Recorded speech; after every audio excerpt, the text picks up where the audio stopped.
you know when they call you Doc that you're a pretty popular guy as well. And we're joined now by a gentleman who's perhaps going to pick up some hardware coming up on Saturday at the O'Brien Awards. And this is Doc Moore, who just landed not all that long ago back on his old stomping grounds in beautiful Prince Edward Island. Now, Doc, the question I have to ask you is, did you fly yourself or were you flown this trip? Well, that's about the 12th time somebody's asked me that today. I did not fly myself. And the winter time is a little bit unpredictable weather, although I would have been able to make it strong, probably record, but southerly wind today on the way up. I didn't see it in Toronto. It's interesting for February the 1st, but I'm seeing it here in PEI. Not too much, but everywhere is covered. First time I've seen it in a few years. So, Doc, what would it mean to you? I mean, you're a finalist right now for Top Trainer from last season. The awards ceremony is in your hometown. What would it mean for you to be crowned champion trainer from last season? Well, first of all, I'm very humbled and very honored to be nominated, I guess. I know there's a lot of good trainers out there, probably a lot of trainers that are better than me and race year-round that should have been nominated, but so I am very humbled and honored to be here. The fact that it's in my own hometown or home province of Prince Edward Island is a bonus for sure. I missed the last one that they had here. I think it was around 2013 on the island. And so Nancy and I said, well, we're not missing this one. And actually, we're getting to stay in our own house on the North Shore here, which we usually shut up for the wintertime. I've got the fireplace going behind me, and we got the water turned on a couple of days ago, and we're good to go. So it should be a little bit of fun. Doc, it's Randy. I just wanted to ask you a couple of questions. Now, first off, there's a rumor going around that the entire main street of Charlottetown has now been decked out in blue, black, and white. Is that true?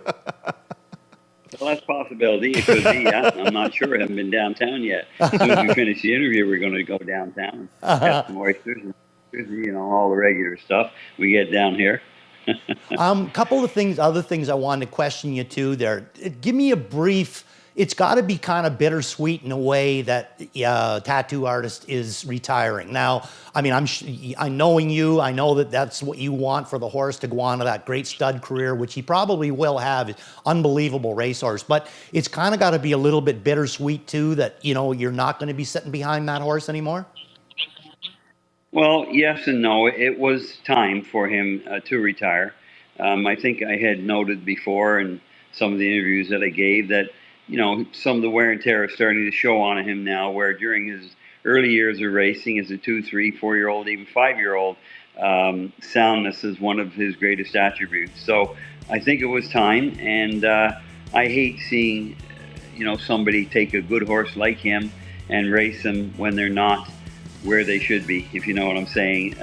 I think it would be an insult to the horse and just degrade them a little bit. So it certainly was time, and I had actually recommended it a little earlier than it was because he stayed pretty good for us in the latter part of the year there and did very well. But yeah, he's been quite a ride, that's for sure. On the first day we had a set of harness on him, which would be around 2018 in the fall, I think, when we broke him in Florida. And Chris Riders also had a lot of fun with him. It just seems like every race we've ever had with him, there was never a moment that I was disappointed that he did not give his, 100% best. So I can't say that about a lot of horses, but I certainly can about him. I can honestly say there was a couple of moments there that I was kind of disappointed that he did give 100% because he was a tough horse to beat when you were racing against him. I'll tell you that. One other one I wanted to show you, and before I go much further too, I just wanted to say to you, Doc, best of luck with the Trainer of the Year. I think it's so deserving myself. But anyway, sweat that one out. One other horse I wanted to touch with you quick though. What about Stockade Seelster? Obviously, probably the 3-year-old that raced up here that got the most attention, and now he's going to be coming back as a 4-year-old. How is he wintering? Well, he's doing very well. He raced till the end of November, as you are probably aware, in Delaware, and so we just started back with him. Let me see, this would be his second week, finishing up his second week. He started a week ago Monday. I gave him as long off as I could. But the Confederation Cup for 4-year-olds is around May the 12th, I think, at Flamborough. And it'd be nice to have him ready for that. And there's also an invitational for 100,000 in Miami Valley on the 4th of May. And hopefully we will be going there for the Ohio Sire Stakes with our 3-year-old, Clever Cody. So it might be nice to have him ready for that if I can as well. The fact that he's 4, I should be able to, get him ready a little bit quicker. And if he's like his father, which he is, I mean, he's going to be difficult to go a lot of rated miles with. The second last year, his father raced as a 5-year-old, I think, in Florida. The first time I turned him, after 4 weeks of jogging, he was all out in 212. All I could do to hold him in 212. Wow. And so it was hard to go rated miles with him. We did get him slowed down a little bit after that, but this guy can be similar at times. So hopefully he'll train back. He jogs good now anyway, and so that's good. And we're looking forward to racing him as a 4-year-old. His 3-year-old season was okay. It wasn't top of the line, but it wasn't bottom line either. He was right there, and he was second in the Breeders' Crown to Confederate. No shame there. So we were quite pleased, and he ended up making a good bit of money for the McDonald's as well. One thing that Randy often talks about, Doc, is working with the young horses and how much enjoyment he gets out of that. So last season, you developed some pretty nice 2-year-olds as well. Just curious, have you seen some transformation from them from the age of 2 to the age of 3?